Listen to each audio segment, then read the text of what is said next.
23 मार्च के हिसाब से मैं अपनी नौजवान नस्ल से ये बात कहना चाहता हूँ, अगर आज 23 मार्च की करारदाद पास ना हुई होती तो हम अपने मुल्क में इस तरह आज़ाद ना होते।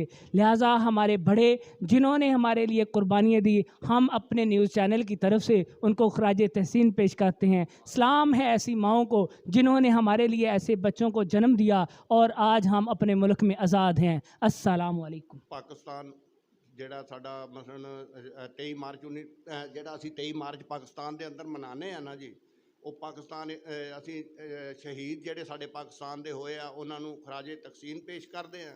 ਔਰ ਪਾਕਿਸਤਾਨ ਦੇ ਅੰਦਰ ਜਿਹੜੇ ਸਾਡੇ ਮਸਲਨ ਨੌਜਵਾਨ ਨਸਲ ਹੈ ਉਹਨਾਂ ਨੂੰ ਮਸਲਨ ਅਸੀਂ ਇਹ ਪੈਗਾਮ ਦਿੰਦੇ ਆ ਕਿ ਜੀ ਮਸਲਨ ਸਾਡੇ ਬਜ਼ੁਰਗਾਂ ਨੇ ਕਿਸ ਤਰ੍ਹਾਂ ਪਾਕਿਸਤਾਨ ਬਣਾਉਣ ਦੇ ਵਿੱਚ ਕੁਰਬਾਨੀਆਂ ਦਿੱਤੀਆਂ ਔਰ ਕਿਸ ਤਰ੍ਹਾਂ ਮਾਵਾਂ ਬੇਟੀਆਂ ਨੂੰ ਸ਼ਹੀਦ ਕਰਵਾਇਆ और किस तरह मसले इन्होंने कामयाबियां हासिल कीतियां। पाकिस्तान की फौज अगर ना होवे तो पाकिस्तान वजूद च ना रहे।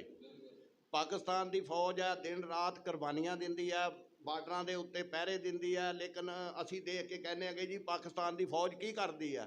पाकिस्तान की फौज वो कुछ करती है कि असी जिहड़ा भरावां नूं पैगाम दे रहे हैं कि भी मसलन मुल्क वास्ते अपनी जान भी कुर्बान कर देना, मसलन कोई मैंने नहीं दिखाती अपने मतलब अपनिया मावां वास्ते, अपनिया भैणां वास्ते, अपनिया बेटियां वास्ते जो कुर्बानी दे सकते हो,